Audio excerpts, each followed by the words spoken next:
especialmente menor a 5, nos podría estar indicando que hay un hipoaldosteronismo. Ya hay diferencia en hipopotasemia, si el valor es mayor a 7, hay un hiperaldosteronismo. Y nosotros tenemos que finalmente pues definir todo esto ¿para qué? Para que veamos este efecto aldosterónico. Ustedes dirán, doctor, en ese caso, pues tiene que haber siempre un efecto aldosterónico, sí, tiene que haber, pero a veces pues se hiperfunciona o hipofunciona. Entonces, esto en condiciones, digamos, de hipercalemia y hipocalemia nos va a definir específicamente cuál es la patología. Ahora, cuando hablamos de fármacos inductores, estos fármacos inductores pueden inducir de diferente manera, por ejemplo, en la producción o secreción de la aldosterona. ¿Qué quiere decir? Cuando esta aldosterona está alterada, cuando su producción y secreción varía. ¿Por qué medicamentos? Miren, fíjense, ¿quiénes están? Los medicamentos clásicos, IECA, SARA, lisquirenaines, heparina, ciclosporina. Ahora, cuando los fármacos inhiben la secreción renal de potasio, o sea, prácticamente se inhibe las bombas de secreción de potasio. Acá tenemos los diuréticos ahorradores de potasio, el trimethoprim, pentaminida, litio. Hay fármacos que alteran la distribución, o sea, ¿qué quiere decir? Que del potasio intracelular salga pues al potasio extracelular, o sea, va a haber de mayor salida del potasio del intra al extra. Por eso es que altera su distribución. Tenemos, miren, medicamentos, agonistas beta-adrenérgicos, soluciones hipertónicas, sobredosis digital, arginina, succinilcolina. Ahora, esto que ustedes ven acá es el famoso sistema renina, angiotensina, aldosterona. Entonces, ¿qué nosotros tenemos que ver acá? Miren, fíjense, ¿por qué se nos sube el potasio? Miren, todos los medicamentos que interfieren en el sistema renina, angiotensina, aldosterona. Primero, a nivel, antes para interferir en la secreción de renina, mira quiénes interactúan. AINES, beta bloqueadores, tacrolimus, ciclosporina, diabetes, edad, la inliberación de diferentes receptores de este AINE. Y cuando ya nosotros estamos transformando la angiotensina 1 en la angiotensina 2, ¿qué necesitamos? Nuestra enzima, pero tenemos inhibidores. Los IECA son los que van a inhibir ese paso. Y finalmente, pues los ARA a nivel de receptor va a inhibir a nivel adrenal para que pueda pues generarse este feedback. Y al final pues está la aldosterona. ¿Cómo es posible que todo este mecanismo se altere? ¿Por qué? Por un fallo adrenal, ketoconazol o heparina. Eso ya es a nivel de misma glándula suprarrenal. Y al final, miren dónde están los bloqueadores de receptores de aldosterona, los que nos importan mucho más, que son más usados, espironolactona, perenona. ¿Y en qué va a interferir? Miren lo que ocurre acá. Hay un receptor de ¿qué? De la aldosterona para el potasio, para que pueda ¿qué? Ser eliminado. Entonces, no ocurre eso. Hay bloqueantes de canales de calcio, también hay específicos que no permiten que nuestra célula pueda tener homeostáticamente pues una coordinación en lo que es la secreción de potasio. Ahora, en la clínica de cajón, siempre esto entra en el examen, 6.5 ondas TPQ, o sea, ya este es peligro, ya es muerte. Entonces, estas ondas TPQ se enmarcan cuando tenemos ya una alteración marcada del potasio. Ahora, cuando tenemos 7, aumenta este segmento PR, se pierde la onda P y incrementa las ondas QRS, como estamos observando acá. Ya cuando es 8, ya pues acá ya hay una, digamos, una alteración del ritmo. Normalmente esta arritmia puede expresarse en forma de taquicardia o fibrilación ventricular. Es un claro ejemplo de que va a entrar el paciente en paro cardíaco. Entonces, ya se dan cuenta por qué nuestros pacientes los dializamos para evitar todos estos estragos de la hipercalemia. Ahora, gracias a Dios tenemos pues algunos elementos que nos permitan a nosotros apoyarnos pues antes de una diálisis para que nosotros podamos definir o disminuir específicamente pues ese potasio a nivel sérico. Por ejemplo, lo primero que damos, ¿por qué? Porque fíjense el tiempo pues en el cual actúa, mira, de 5 a 10 minutos actúa rápido. ¿Qué cosa es el gluconato de calcio? Que estabiliza membrana, hace que esta hipercalemia no genere pues arritmias. Entonces, miren, hay que pasar 10 minutos en 3 minutos, en infusión de 2 a 5, en 500 y 1 a 3 horas, repetir cada 5 a 10 minutos. Se puede repetir cada 3 horas para evitar este mecanismo de despolarización precoz y nosotros ampliemos pues el tiempo de despolarización. ¿Para qué? Para que no haya arritmias. Ahora los beta 2 agonistas también es otro grupo muy importante. Miren, ese efecto miren, también es de 5 a 8 minutos. Y este efecto es muy importante ya que nos va a poder permitir desplazar el potasio al interior de la célula. Entonces, acá pues hay mucho miedo a veces del personal en el cual dicen, beta 2 agonista, ¿cuánto piden que se de 2 a 4 mililitros? O sea, de 2 a 4 mililitros, cada mililitro tiene un promedio de 20 gotas. Entonces, acá por lo menos hay 40 gotas. Y acá 80 gotas, entonces es bien, bien amplio, digamos, la dosis que se da del salbutamol para que nosotros podamos nebulizar, pero también es algo muy importante y tomar en consideración que nosotros podemos dar cada 2 a 3 horas, ya que nos va a permitir desplazar, nos va a dar tiempo para que el paciente pues no haga un paro súbito. Ahora, esto es un poco más complejo del tratamiento de la insulina más glucosa, ya que vamos a perfundir 10 unidades de insulina más pues en acá se puede ser 3 ampollas de dextrosa al 50%, dependiendo, o puede ser 500 mililitros de dextrosa al 10%, o lo que hacemos nosotros, 6 ampollas de dextrosa al 33%, ¿para qué? Para que no haga picos de hipoglicemia. Acá el mecanismo de acción es igual, desplazamiento del potasio pues al interior de la célula, y bueno, este bicarbonato que a veces damos es para disminuir acidosis, pero siempre y cuando el paciente esté en acidosis, nos permite desplazar el potasio del extra al intracelular. Entonces nos da tiempo por lo menos para manejar. Ahora, la furosemida, si nuestro paciente pues está orinando, que mejore, ¿para qué? Para usar diuréticos de asa que nos permitan botar en gran cantidad lo que es el potasio. La diálisis es la última alternativa. Cuando hay refractariedad a cualquiera de estos tratamientos, pues la diálisis a nosotros nos resulta pues muy beneficiosa para poder evitar estos problemas. Entonces, este tratamiento agudo pues se basa en los puntos que les he hablado. Lo más importante acá es estabilizar membranas, redistribuir potasio y finalmente eliminar. ¿Con qué? Con la diálisis. Los mecanismos ya hemos hablado y la idea es esa, tratar de limitar. Ahora, en caso pues, de lo que es la hiperpotasemia, podemos nosotros generar, si es que el paciente sigue orinando, pues por lo menos hay que aumentar la eliminación urinaria de este potasio con diuréticos. Lógicamente, cuando el paciente ya, pues, hay que disminuir el aporte, por eso muchos de ustedes pues, habrán observado que en la fluidoterapia hay muchos pacientes que les dejan potasio, sodio en sus agregados, en su fluidoterapia como agregados. Hay que limitar tomando en consideración que los miliequivalentes por los cuales pueda generar un paro es inminentemente progresivo. O nosotros podemos provocarle pues lo que se llama esto, lo que es aumentar la eliminación intestinal de potasio. Podemos usar intercambiadores de cationes como el poliestireno sulfonato cálcico, que habitualmente ustedes lo van a ver pues en estos pacientes que se dan para hacer lavados gástricos, para hacer endoscopías, colonoscopías.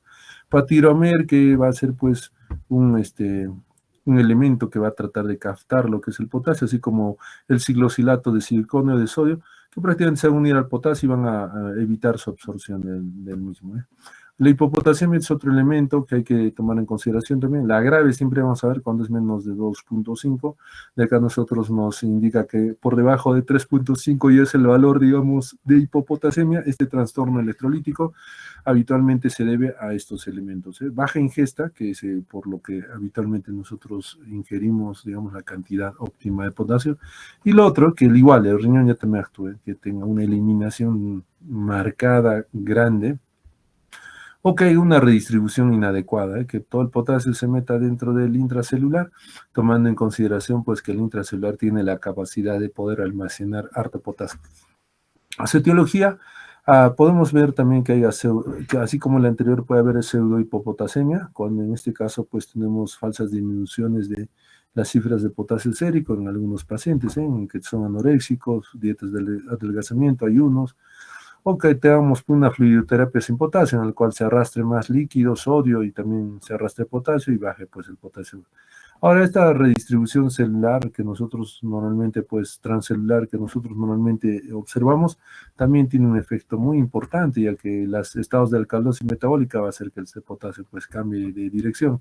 La insulina o el estímulo de beta 2 va a hacer que este potasio pues se oculte a nivel intracelular. Entonces, todo esto va a favorecer que el potasio entre pues adentro de la célula y se genera esta hipocalemia. Pero no olvidemos también que hay pérdidas corporales de potasio. ¿Quiénes están a la cabeza? Los sala de operaciones. Ahí se pierde pues grandes cantidades de potasio, en algunos casos por fístulas que se generan en el paciente, y en otros casos pues por la diarrea o adenoma velloso. Todo esto también aunado de las patologías, más que todo de los mecanismos directos que se generan por diuréticos o tubulopatías, que nos permitan pues liberar potasio. Ahora acá, igualito que el anterior, debemos descartar pseudohipopotasemia, hay que ver la valoración de la historia clínica, hay que igualmente ver el potasio en orina. Acá vemos pues si es un potasio bajo, menor a 15.000 equivalentes por día o menor a 15.000 equivalentes por gramo. Hay que nosotros pues pensar que acá hay un aporte insuficiente, hay pérdidas por diuréticos, o pase del potasio del extralintra, digo. Pero si nosotros tenemos pues el potasio en orina más de 15.000 equivalentes por día o por gramo, acá nosotros tenemos que ver igual lo que es la gradiente transtubular de potasio, ya les indicamos el valor normal de 3 a 7, si es menos de 4, acá tenemos que observar pues que si hay un flujo incrementado de túbulo distal probablemente, aquí están los diuréticos, osmóticos más que todo, que son muy importantes en este grupo. Ahora sí tenemos una gradiente transtubular de potasio pues más de 7 y afuera de rango, ya ahí tenemos que preguntarnos, ¿hay hipertensión o no hay hipertensión? Si hay hipertensión, hay que dosar renina. Entonces, dentro de esta renina, si es que está baja, nosotros vamos a ver si es que la aldosterona también está baja. Si hay un efecto directo tanto al inicio como al final del eje. Si la aldosterona está baja, prácticamente acá nos va a indicar síndromes muy específicos, como el síndrome de Liddle, o prácticamente pues el uso por anfoteresin B, que digamos se da pues en pacientes que tienen micosis sistémica, y la anfoteresin B es un antimicótico, se da y estos pacientes generan pues más que todo por el efecto de la aldosterona y de la renina, pues es lo que es pérdidas de potasio. Ahora, si este mecanismo estamos observando que la aldosterona está elevado, ya de cajón acá nosotros pensamos en un hiperaldosteronismo ya primario. Ahora, cuando no hay hipertensión, tenemos que nosotros ver iones en orina. ¿Qué nos importa? El cloro y el sodio.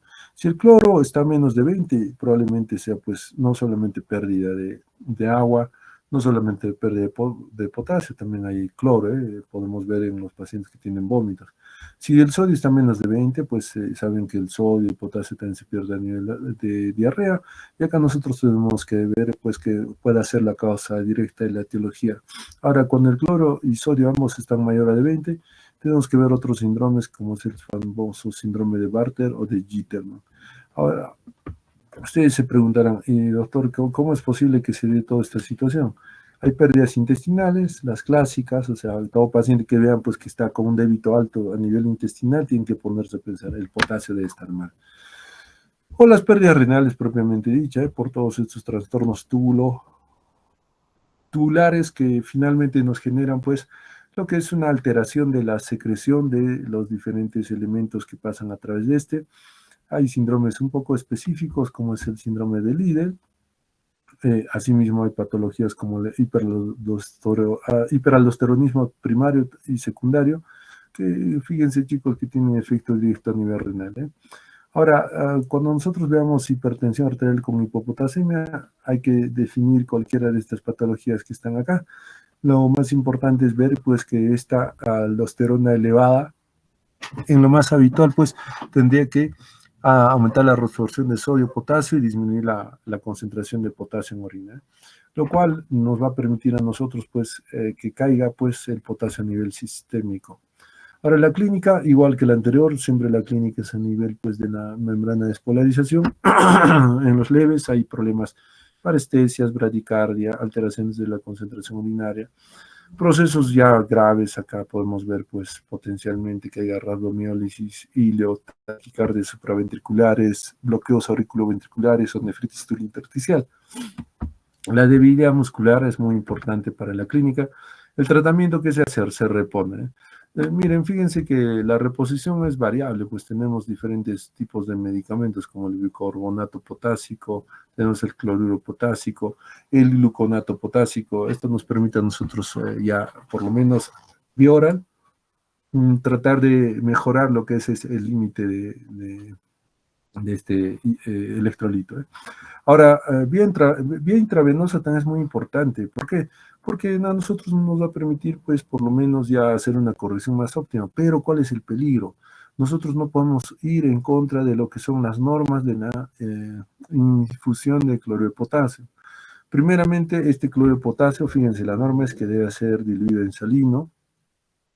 Este glucosado puede aumentar la liberación de insulina. La velocidad de infusión debe ser entre 10 a 20 equivalentes por hora, más o menos se calcula de 1 a 2 ampollas según la severidad del caso, si es muy agudo, nosotros tenemos que tomar en consideración que también tenemos que por lo menos definir. Cuando hablamos de 10 a 20 equivalentes por hora, es 1 a 2 ampollas, pero esto tiene que darse por vía central. Cuando nosotros ya hablamos por vía periférica, la dosis tiene que ser más disminuida, ya que este es un elemento muy hipertónico, y por lo cual se dice pues que puede generar flebitis o dolor local. La vía central es muy importante, ya que nos va a permitir a nosotros ir en progreso para el manejo y evitar las arritmias. Si este tipo de potasemia, pues nosotros tomamos en consideración frente a la hipocalemia y frente a la hipomagnesemia, pues la relación es estrecha, chicos, ya que la hipopotasemia se va a translocar probablemente en una alteración si es que es persistente o refractario, una alteración del calcio o del fósforo, que son, digamos, electrolitos que acompañan pues en el equilibrio del potasio. Delegado, ¿estás?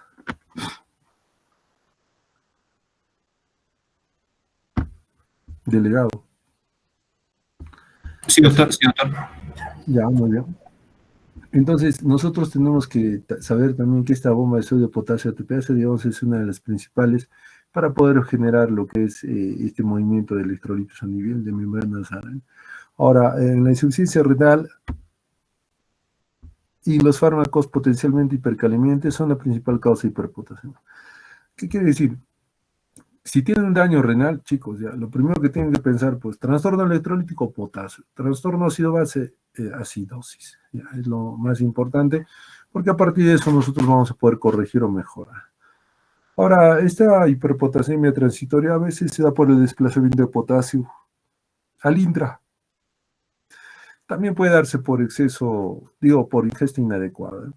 Ahora, nosotros, chicos, tomar en consideración que el estado ácido-base también tiene que ver mucho. Ya hemos dicho que los estados de de acidosis metabólica siempre van a hacer que el potasio salga al extra, a diferencia de la alcalosis metabólica en el cual este potasio pueda internalizarse. Muy bien. A ver, delegado. Sí, doctor. Por favor, en la noche nos vemos. Ahorita estoy corto de tiempo, vamos a seguir avanzando. ¿Les parece a las 9 de la noche, 9:30 más o menos? ¿Ya? Para ya, doctor, 9 de la noche estaría bien, doctor. Le mando igual el link para esa hora. ¿Ya? Ya, ok, ya, quedamos ahí. Ya, muchas gracias, doctor. Hasta luego.